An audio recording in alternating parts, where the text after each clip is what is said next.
Hai, selamat datang di channel saya. Perkenalkan, nama saya Franciscus Joy Pangamuan Sinaga.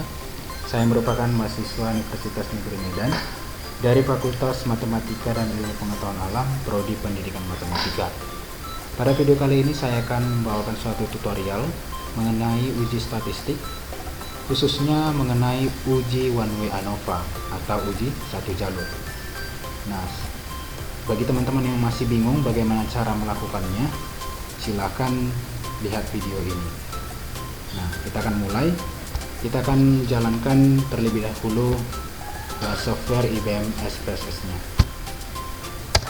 Nah, untuk uji statistik ini sendiri, tentu kita akan menggunakan software SPSS ya, agar lebih permudah pengaturan datanya.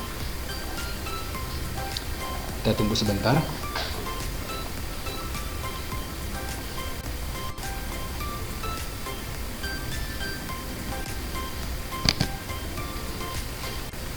Nah, ini dia untuk tampilan lembar kerjanya. Nah, pada video kali ini saya akan membawakan uji one way ANOVA mengenai penelitian suatu pekerjaan terhadap pendapatan. Nah, itu dia ya. Jadi one way ANOVA ini satu jalur, artinya hanya ada satu variabel bebas dan satu variabel terikatnya. Itu dia ya. Untuk uji one way ANOVA atau uji satu jalur. Nah, kita mulai. Nah, pada bagian variable view-nya ini teman-teman lihat, pada bagian variable view silakan tuliskan name-nya, yaitu mengenai penelitian kita. Tadi kan penelitian yang saya lakukan adalah mengenai pekerjaan terhadap pendapatan. Nah, ini saya tulis pekerjaan. Dan sini saya tulis pendapatan. Nah, untuk type-nya numerik ya. Width-nya ini 8 ya, sama. Desimalnya di sini saya buat 0. Untuk labelnya sendiri sama saja, ini pekerjaan.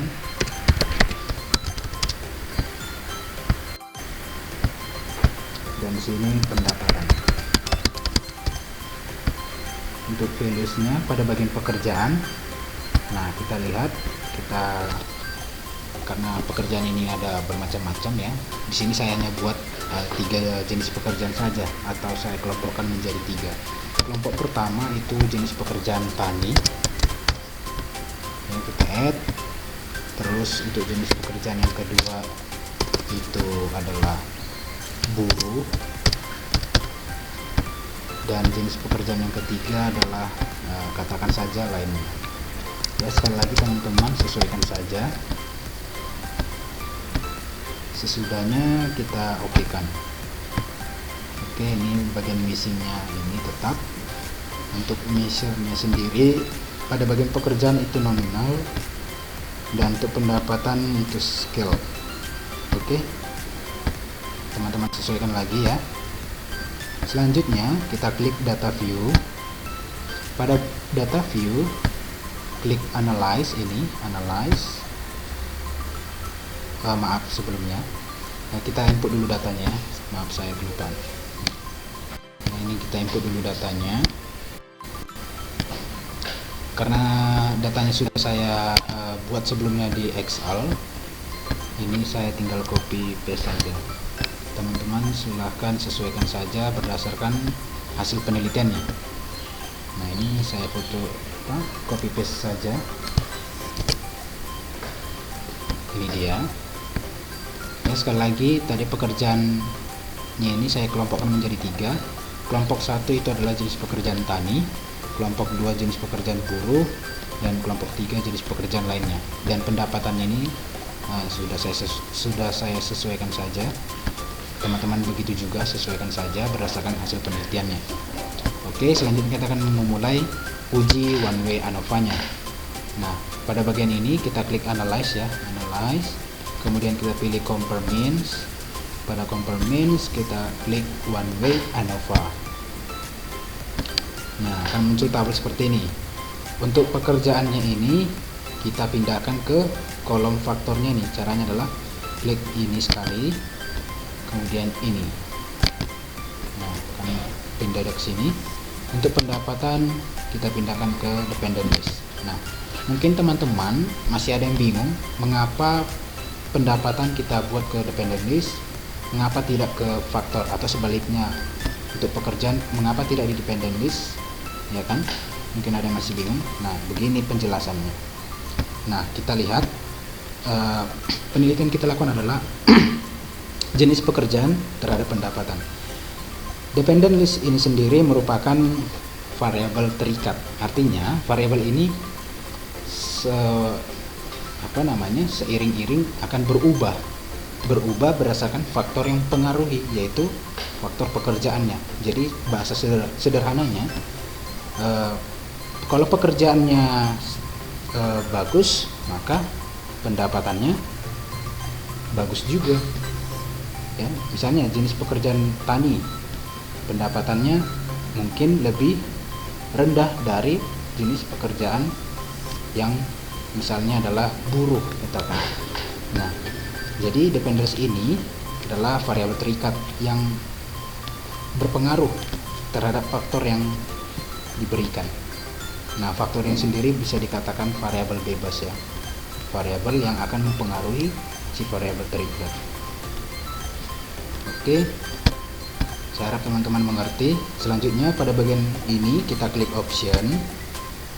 Nah, kita centang deskriptif dan kita centang homogeneity of variances. Nah, selanjutnya mungkin teman-teman juga masih bingung mengapa kita pilih ini. Ya, nanti saya akan jelaskan pada saat bagian bacaan outputnya. Nah, silakan teman klik dulu ini deskriptif dan homogeneity of variantesnya. Kemudian kita continue. Masih sama pada kotak ini, kita klik post hook-nya, kita centang Bonferroni ya, kita centang Bonferroni dan games hole-nya. Nah, mengapa ini kita pada bagian ini yang kita centang, itu juga akan saya jelaskan pada saat pembacaan outputnya. Mungkin teman-teman melihat pada uji one way ANOVA ada yang menggunakan 2K SB ini ya kan. Nah, kali ini berbeda ya, nanti akan saya jelaskan pada saat bacaan outputnya. Nah, kita lihat pada signifikan levelnya 0,05 ya, taraf kenyataannya ini ya, taraf nyatanya. Oke, ini sesuaikan saja 0,05 sama, continue. Oke, sudah beres semuanya, kita klik OK. Akan ditambahkan outputnya sebagai berikut. Oke, saatnya kita akan interpretasi uji ANOVA-nya. Interpretasi baca adalah sebagai berikut ya, pembacaannya adalah sebagai berikut. Dari tabel deskriptif ya, tabel deskriptif ini sendiri menunjukkan hasil uji statistiknya. Uji statistik seperti nilai rata-rata, jumlah datanya ada berapa, ini dia ya, rata-rata min, standar deviation atau bahan baku, standar errornya, nilai minimum, maksimum, lower boundnya dan upper boundnya, rentang ya, confidence interval untuk rata-ratanya. Itu dia tabel deskriptif ini kegunaannya. Nah, dari tabel deskriptif tampak bahwa responden yang bekerja ya, yang bekerja sebagai tani itu rata-ratanya adalah 195.497,50. Pada buruh itu 265.080,75 dan lainnya itu 326.423,25. Nah, kita hanya berfokus pada rata-ratanya saja ya, karena uji one way ANOVA ini kita akan melihat perbandingan ya, perbandingan rata-ratanya.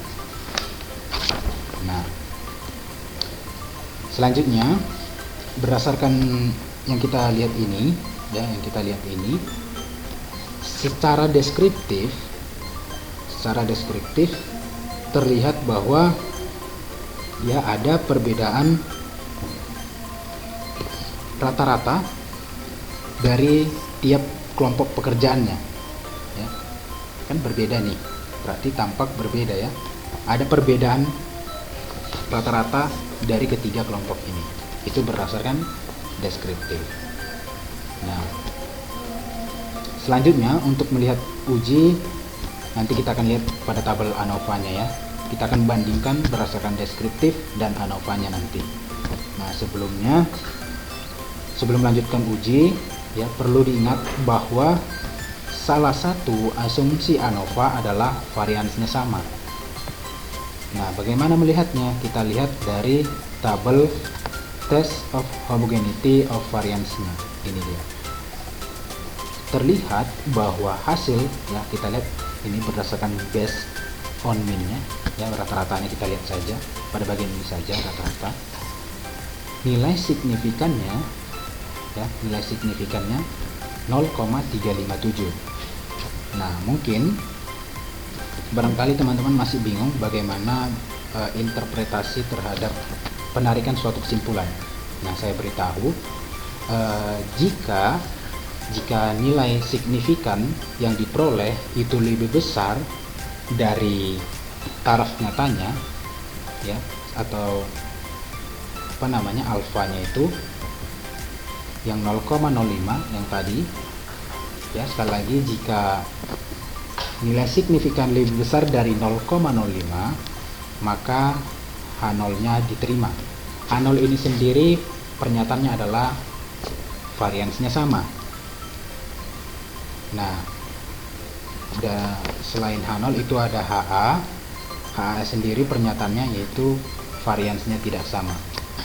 Ya, sekali lagi jika nilai signifikan lebih besar dari 0,05 berarti H0-nya diterima, atau dengan kata lain variansnya sama.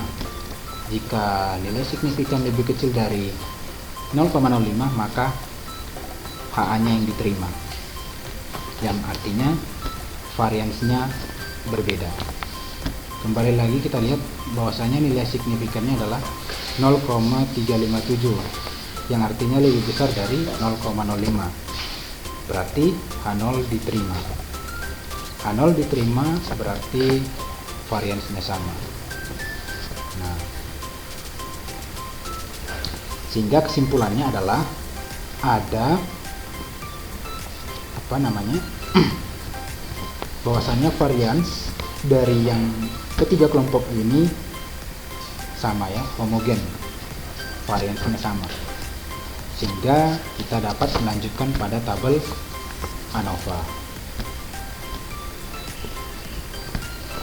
Kita lihat pada tabel ANOVA-nya. Nah, untuk melihat apakah ada perbedaan pendapatan dari ketiga kelompok tersebut, kita lihat tabel ini.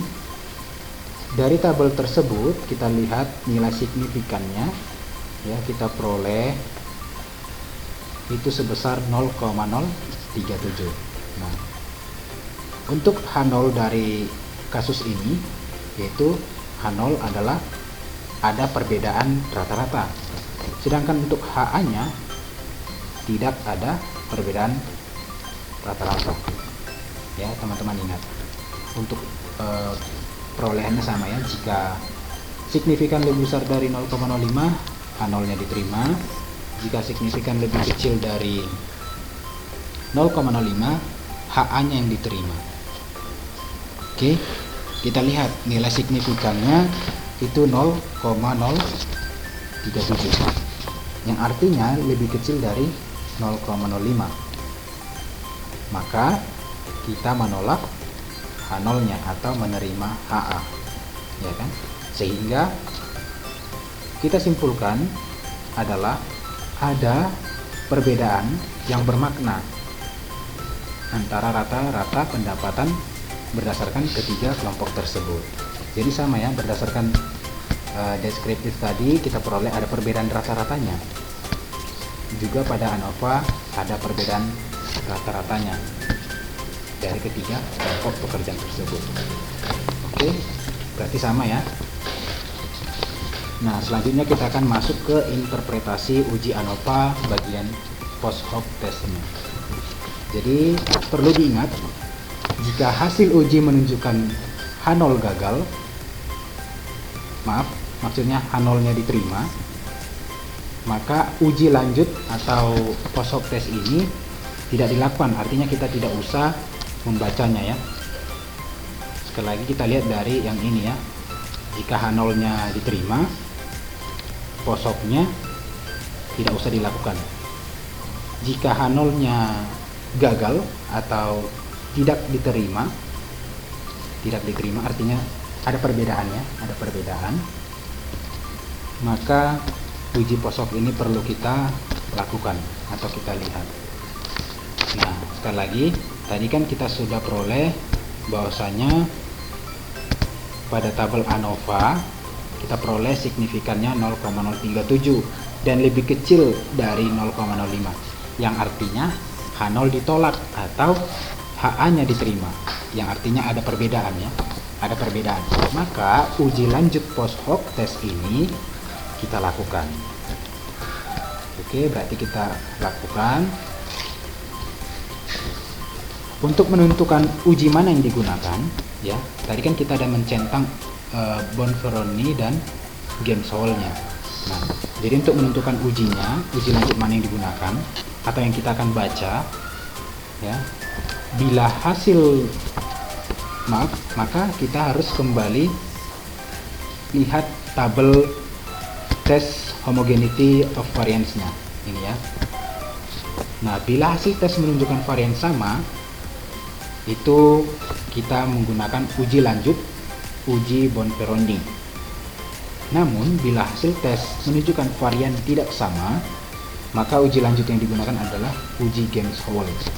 Nah, tadi kan kita sudah peroleh bahwasanya nilai signifikannya lebih besar dari 0,05, yang artinya variansnya sama.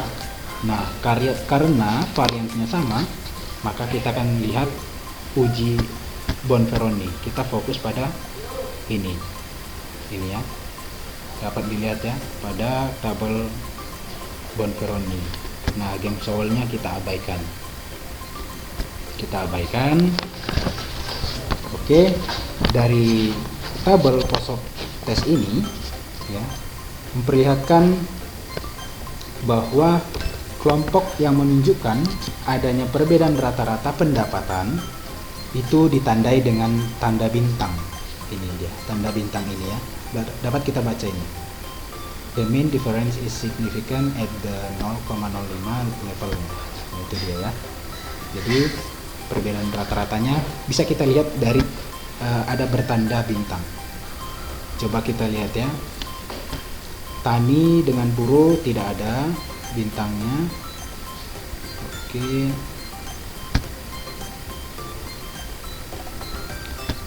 Tani dengan lainnya, oh berarti jenis lainnya itu ada bintang, berarti terdapat perbedaan ya karena ada tanda bintang. Buruh dengan tani tidak ada, buruh dengan lainnya juga tidak ada.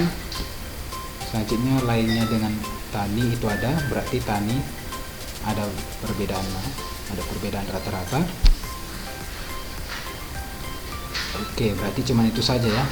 Nah, berdasarkan tabel ini ya, kita lihat yang memiliki tanda bintang itu adalah pada jenis pekerjaan tani dengan lainnya, juga lainnya dengan tani, ya kan? Ini dia, tani dengan lainnya ada bintangnya. Berarti ada perbedaan rata-rata antara tani dengan lainnya ini. Ya, rata-rata pendapatannya. Begitu juga dengan lainnya dengan tani, sama saja ya, terdapat rata-rata perbedaan. Nah, jadi sekali lagi bahwa kelompok yang menunjukkan adanya perbedaan rata-rata adalah kelompok tani dengan kelompok lainnya. Oke, demikian pembahasan mengenai uji one way ANOVA. Semoga teman-teman ya dapat memahaminya. Barangkali jika teman-teman masih bingung, silahkan di stop videonya atau diulang kembali videonya agar teman-teman lebih mudah memahaminya. Atau barangkali teman-teman ingin bertanya, silahkan berikan komentar pada kolom komentar. Baik, saya akhiri. Terima kasih untuk teman-teman yang sudah menonton video ini. Sampai jumpa pada video lainnya. Salam semangat.